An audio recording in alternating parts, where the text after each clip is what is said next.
Looking for a wonderful neighborhood, chef-owned treasure where food is made with love and passion? Chef Michael Rusconi is making it happen right here on the show. And cookies, you can't take your eyes off the packaging until you bite into the cookie. Mr. Nelson is here.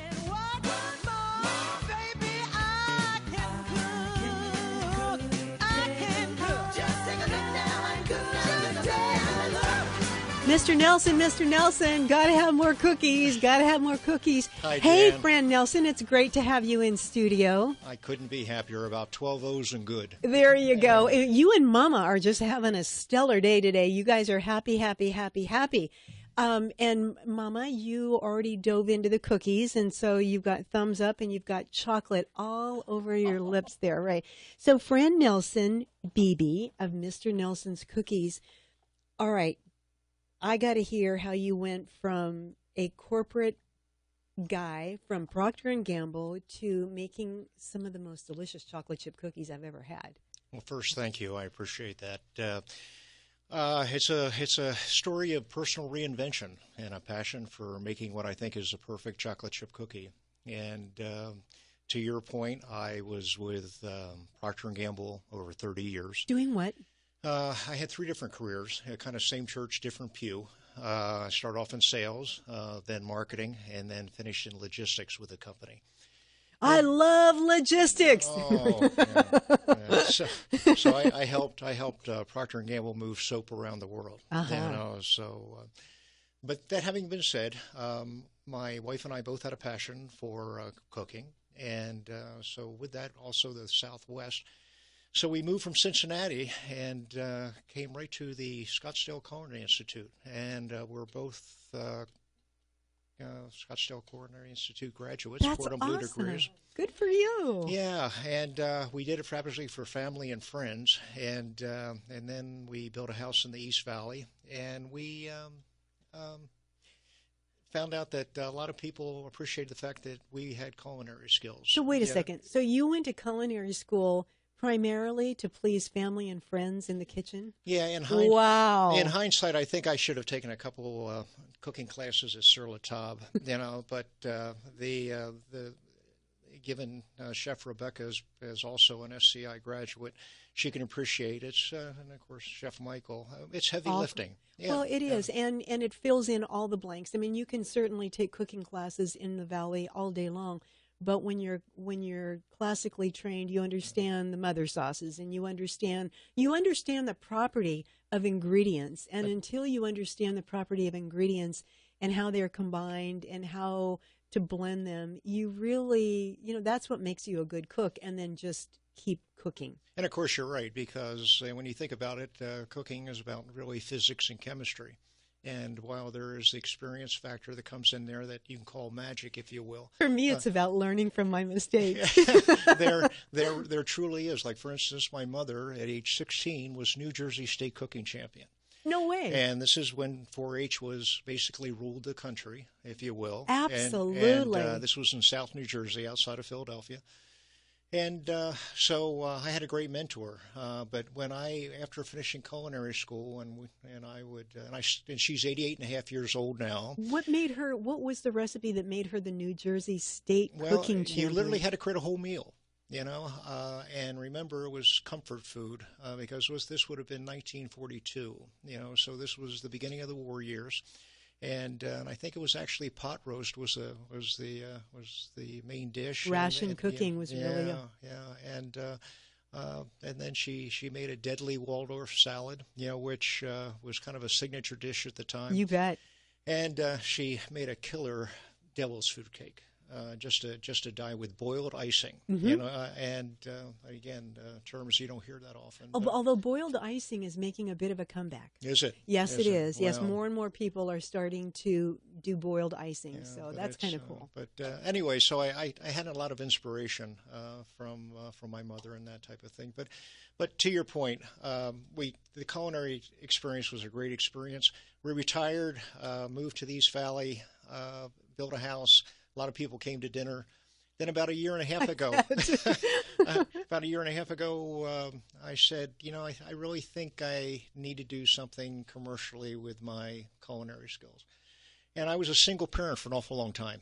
And I raised my son, and he and his buddies would eat anything short of a road patch. And I literally made thousands of chocolate chip cookies for him and his buddies. Did you know you wanted to settle on a cookie, on a chocolate chip cookie? He just liked chocolate chip cookies. Okay. You know, in fact, you know, and Michael and I were just, Chef Michael and I were just talking that 65% of all people, their number one cookie is chocolate chip. Yep. You know, so, you know, he was one of those 65%. And so with it, I just kept making more and more and more. I finally got a terrific recipe that I just kind of put in my back pocket. It had nothing to do with culinary school. May I have that recipe? No. No, I didn't think so. The short answer is no. I was going to try to get their secret from Rebecca out of the kimchi, and I don't think I'm going to get very far on that either. I'm guess. I'll give you any recipe you want. Oh, that's no problem at all. Oh, there you go. Yeah, it's how you put it together that makes it impossible. It's true. You know, and that's an interesting point that the chef makes. I could give everyone the ingredients that I use. I use 3 different levels of cocoa in my cookie. 3 different levels of chocolate. I use a proprietary vanilla in my that makes a difference. You know, it does. I actually use the Tahitian vanilla. You know, which you don't hear of that often. No, you really you don't. know, And it's good. It's so full bodied. Yeah, it is. And it's a little sweet. Yeah, it is. And you know, but to the chef's point. It really is about the ability to bring all those ingredients together. Now, there's a lot of decisions to make when you're coming up with a chocolate chip cookie. A lot of decisions. Number one, do you want it soft or do you want it crunchy? What if out of the 65% of Americans that love chocolate chip cookies, do they like the soft cookie or do they like a hard chocolate chip? And the answer is yes. You know, what they wanted was a crispy outside and a soft center.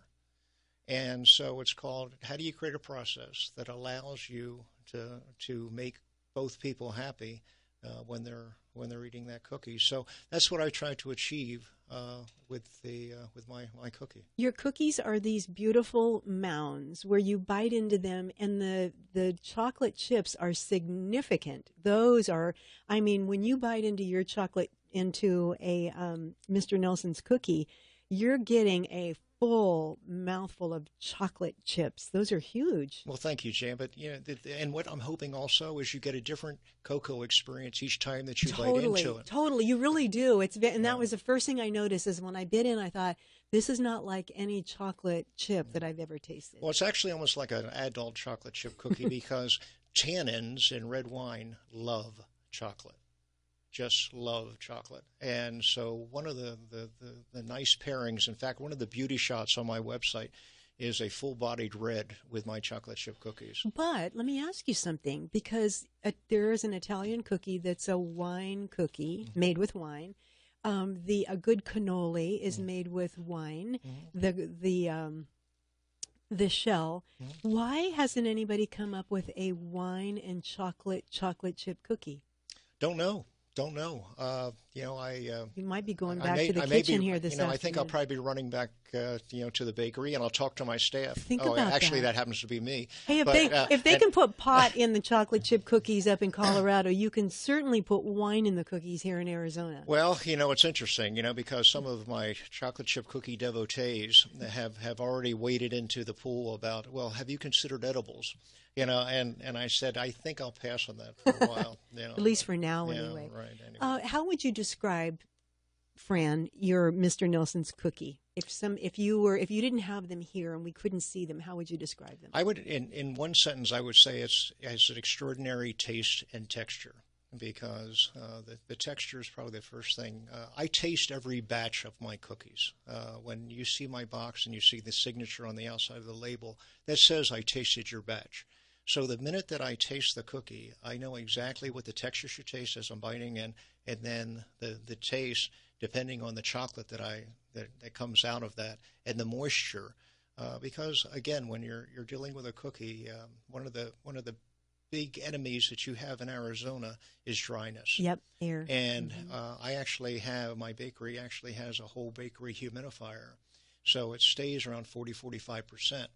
So the cookies are happy at 40-45% before they're packaged. I love that. The other enemy, too, I mean, butter is so expensive right now, so I find myself shopping for butter on sale. And I get the unsalted, but from brand to brand, there's such a different water quality or water content in butter from brand to brand. So you bake up a cookie with, a stick of butter from this company. You bake the same batch using the same ingredients, the same recipes, and they come out completely different. So consistency, especially with eggs and butter, would have to be key for you. Well, and of course it is. And I don't think I mentioned, but one of the responsibilities I had in marketing with Procter & Gamble was Crisco. So there's no butter in my cookies. Wow. All right. Friend Nelson, start passing those cookies around. When we come back, we're going to tell you exactly where to find Mr. Nelson's cookies. And I got to dive into a little bit more about that information. Coming back on Phoenix Cooks and Baking on NEWSTALK 550 KFYI, the Valley's talk station. Quick, concise news updates at 00 and 30. NEWSTALK 550 KFYI. 30 minutes after it's cooked, it goes through a horizontal flow wrapper, which is where the humidity level doesn't affect the integrity of the chocolate chip, where the flavor profile comes from 3 very different cocoa sources. Wow, that's what you get when you're from Procter & Gamble and you make chocolate chip cookies. It's that perfect combination of knowing the science and then also putting the love in it, which is exactly what Fran Nelson Beebe is doing with Mr. Nelson's Cookies. You're having fun doing this. If I was any happier, I would be driving the clown car at the circus. Not a bad idea to market the cookies. No, yeah, it's very fun because at the end of the day, my name and face are on the package, and it's critical that you really like your cookie. And if it's not the best experience, then I want to know about it, and you can have every penny back, including whatever it costs you for shipping. Absolutely. Let's talk about what you're selling and the different variations that you can buy, the gift packs and things like that. Sure. It's pretty simple. I either sell in 6s or I sell in 12s. Simplicity is a beautiful thing, isn't it? And the packaging is the same. Again, I guess it's the Procter & Gamble experience, but I created a package that candidly, if a Nordstrom's, a Saks, or a Neiman Marcus were to decide to put cookies in their cosmetic department, my packaging would be at home next to Boucheron or Chanel or Michael Kors. It's that attractive. In fact, you quoted when you started out on my website, one of the first people that received my package said, "I couldn't take my eyes off the package until I bit into the cookie." And what she was talking about was literally the box. And people are not throwing away the boxes. In fact, we're thinking about having about having a you contest. And your imaginary friend. Yeah, that's right. On Facebook, in terms of what did you do with your box? And people were using it for jewelry. People were using it for stationery. They're all handmade. They're all one piece. And, wow! Yeah. On the boxes. Mr. Nelson, forget the contest. Just make the box out of cookie. That satisfies everything. Well, thank you. But it comes in either 6 or 12, and currently what I'm doing, my engine is social media. So whether it be Facebook, Twitter, Pinterest, Instagram, YouTube, anything ordered in the month of November. If you order 12 cookies, you only pay for 10. And the 12 cookies ship any place in the United States second day for $9.99. And it's fresh. It's fresh. That's amazing. And then in Arizona, that same dozen actually ships for free, either next day or second day, depending on where you are in Arizona. So it's all sold online at mr.nelsonscookies.com. Everything is simplified for you. You probably could use some help during the holidays. You need some elves. So how many years have you been in business? I've been in business, let's see, that would be 7 months. Good for you. Yeah, I put pen to paper about 80 weeks ago. Now, you know the question that everybody asks you is, are you going to come out with more varieties of cookies, or is it going to be chocolate chip? No, I'm very happy with what I've created, and if I can satisfy all the chocolate chip cookie devotees of the world, then I'll consider it successful. Well, think about how many varieties of chocolate chip cookies you can make. Let me take a little poll here in studio. Chef Michael Risconi, you love chocolate chips? Oh, I'm a chocoholic. What kind of chocolate do you like? Do you like the milk, the dark Chocolate all the way. Yeah. And do you like them with sea salt on them, or do you like them? How do you like Orange the flavored sea salt. I eat chocolate with sea salt at home. Mm-hmm. Yeah. This is a good cookie. It is a good cookie. It's a really nice size cookie too. Yeah, it is. I could eat 12 of those and not feel guilty at all. I don't think you could eat 12 of those, though. You watch. You stick around. Rebecca Norda with Umami. I know. What are you a chocoholic? Actually, I'm not. But those cookies are amazing. They're very light. Thank you, Chef. Flavorful. I love the chocolate in them. You know what's good about them, too, is if you don't like a lot of chocolate, I'm not crazy about a cookie that is packed out with chocolate. Agreed. So there's enough of the dough around the cookie. You're getting plenty of chocolate, but you're also getting the dough, which I could eat. Is perfect. Yeah, I would like to just buy some cookie dough from you and eat it. What has been the biggest challenge for you, Fran, in terms of building a business by yourself from scratch, sort of a new career for you, and then doing it all online? What I did, first of all, you don't know what you don't know. So as a result, my biggest challenge was probably the wrapping end. I knew what I wanted to do. I had no literacy in that area, so I had to do a lot of due diligence. But I had the benefit of having had a career. So unlike Rebecca or Michael, where they have to be very kinetic in the rest of their life and try to do this, I had more time to be able to do that. Right. And so I ended up finding how to get that done, because the challenge was, how do I get that taste experience? Your taste experience is immediate in terms of it comes out of the kitchen and it goes in front, and then you can judge how people. Mine's 1 or 2 days or 3 days in the mail, and it's called after the loving care of the logistics carrier getting it to that person. Is that cookie still what you thought they were going to get? Mm-hmm. And that was the challenge in terms of making sure that once it left my bakery, the wrapping of it that it got there. Sampling is such a big part of what people do in the food industry. Are you in any farmers markets or?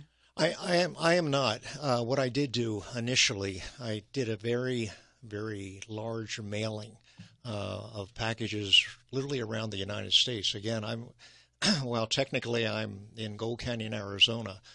My market is 50 states. Right. So with that, I've had an opportunity to touch a lot of people over my career with the companies and things like that. Oh, very good. So I sent an awful lot out. So, Fran Nelson, baby, of Mr. Nelson's Cookies, and you can sample them online at mr.nelsonscookies.com. You guys better pass those cookies over this way. You're kind of hogging the cookies over here. I need more. All right, we're coming back. Dr. Engelman and the Health Revolution is coming up next.